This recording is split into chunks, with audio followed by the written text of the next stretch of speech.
Turkey, a country of rich cultural heritage, bridging East and West like no other country on the planet. But is it any good to start your business there today? Let's talk about it now! Hi, I'm Oliver and welcome back to the channel AskMeStartup, where we talk about startups, small businesses, and the world that surrounds them. If you're new here, please consider subscribing and pushing the notification bell so YouTube lets you know whenever I'm uploading new content. If you're into business, if you have a small startup, if you plan to start a business, please feel free to download my free startup checklist, link in the description below. Today's topic, a country many of you have urged me to do a video about. Turkey. Is it any good to start a business there today? Now, as always in this series, we like to take a look on the facts about the country first. Turkey is our first non-European country, bridging Europe and the Middle East. Its neighboring countries such as Syria and Iran, but also Bulgaria and Romania in Europe. The capital is Ankara, which is the second largest city in the country, only topped by Istanbul, which is tremendously large and bigger and is bridging Europe and Asia. The Turkish population has a size of roughly 83 million, and they all do a GDP per capita, PPP, of roughly $27,000 US. Now that is much better than a lot of the, let's say, more Western European countries, and much better than a lot of the Balkan countries that I've been talking about. Now, if you want to start a business in Turkey, we would like to understand how entrepreneurial are the Turkish, because in one way or the other, that defines the frame set of the whole country and how attractive it will be. And if you look at the numbers, we can say that the Turkish are more entrepreneurial than their Western neighbors, Bulgaria or Romania, and even more entrepreneurial than the Greek. That might have to do with the fact that many people struggle still in the country, and there's a high poverty rate, and hence people are trying to establish their own small businesses. So the next thing we would like to understand is how good is the legal and governmental framework, because in one way or the other, that determines the surroundings we're working in.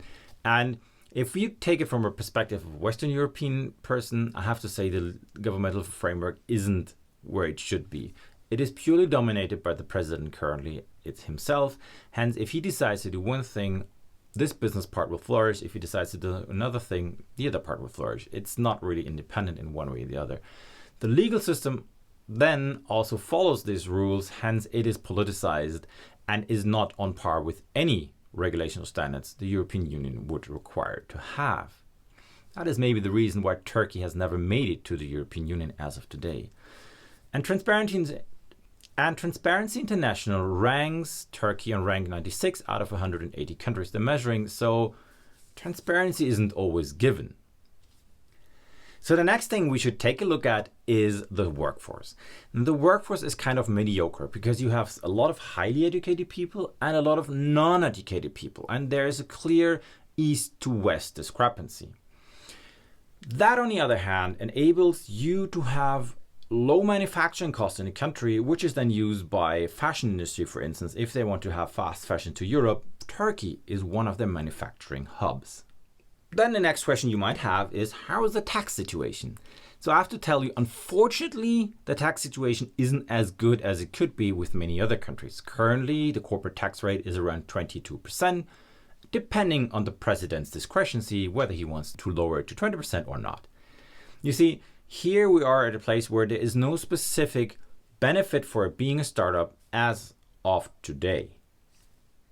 And then there's another very important factor you should be aware of when you think about going or moving to Turkey. That is inflation. Now I can plot the data from the World Bank here until 2019, and you can see, Turkey has been struggling with inflation ever since. It has improved over the last years and only has minor inflations for Turkey of 7%, 6%, whatever. But as of recent, these rates have spiked again. And last year, that is not on the chart, Turkey had an inflation rate of roughly 36%. Now that caused the president to fire the head of the Statistics Bureau just because he didn't like the numbers. But the reality is, Turkey is a very difficult place to deal, especially if you deal and work within their own currency, the Turkish lira. if you are an expat and getting paid in US dollars or euros, I mean, you live like a king over there, but the rest currently is suffering. But then let's go a little further. How many popular brands are there that you might be aware that are Turkish? I looked up the list of the biggest companies, and many of them didn't mean anything to me. It's quite interesting to see that the brand that popped out the most to me was Turkish Airlines. I'm pretty sure if you traveled somewhere around the world, Turkish Airlines means something to you because they're actually connecting a lot of places from east to west through their hub in Istanbul. That also tells you that maybe Turkey isn't a place to grow world-known startups because there isn't much going on in terms of international importance. That doesn't mean that they don't have good startups, and to be honest, the startup ecosystem is very well developed as of today. It's very interesting that I found a very detailed report from the Turkish government on the startup ecosystem. That gives you a very clear hint that they're trying to attract and they're doing their very best to invest in startups because they are obviously aware that new technologies should arrive maybe from Turkey, which could help to grow the job market, which they're in bitter need of. This is very good, and you can also see by the graphs I'm showing here, for instance, that the increase in hubs and co-working spaces, kind of came to a limit now, but they have been developed over the last decade or so. That resulted, on the other hand, in 4 unicorns currently residing in Turkey. So that tells you, yes, you can grow big startups, maybe not that world known or maybe very specific, known to small or specific industries, but it is possible. And there is a focus from the government to grow startups. That might be helpful. So what industries are big in Turkey in terms of startups? It is gaming, fintech and blockchain. It will be grocery delivery and deep tech. So the Turkish are really trying to make use of the brains and develop new innovative technologies, which I think is what everybody else is trying as well. So the next question you might have is there a startup visa to Turkey? And the quick answer is no, there is no specific startup visa. The other answer is yes, there are business visa to Turkey.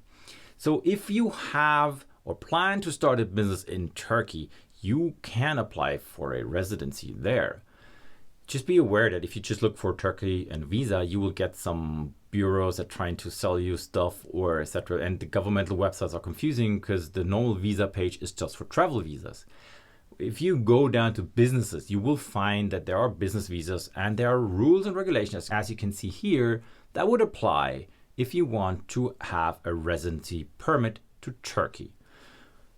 I have to tell you, some of the things are maybe easier and others are more difficult to obtain. And in terms of US dollars, for instance, you would need to have a startup funded with roughly $1 million US just to be eligible for the residency permits in Turkey. Keep in mind that some of the requirements actually might require you to invest in Turkish lira somewhere. And with the inflation rate, you know where that money is going out of the window. So is Turkey a good place to start your business? I would say that depends. If you have a Middle East focus, I'm pretty sure that Turkey is a good place because it actually has more security than many of the other Middle East countries. And trade in that region is very, very popular. However, if you plan to do businesses with more Western countries like Europe, etc., things can be difficult. I mean, I'm not talking about simple manufacturing of clothes, etc., but all the other parts, due to the fact that it's not part of the European Union and most likely will never be, EU as a market is difficult to reach. Secondly, there's a lot of tourism going on and still people are suffering and the inflation rate is killing the local people. Hence, you are not able to sell a lot of stuff in the country. So that is the more negative side. Can I give you a clear answer? I can't give it to you as of today. All right, everybody. I hope that short video was helpful to you. If you started a business in Turkey or have a business in Turkey, please drop a comment down below and share your insights with us. If you made it so far in the video, please subscribe and smash the like button because it really helps this channel to grow. I thank you for watching and I'm gonna see you next time.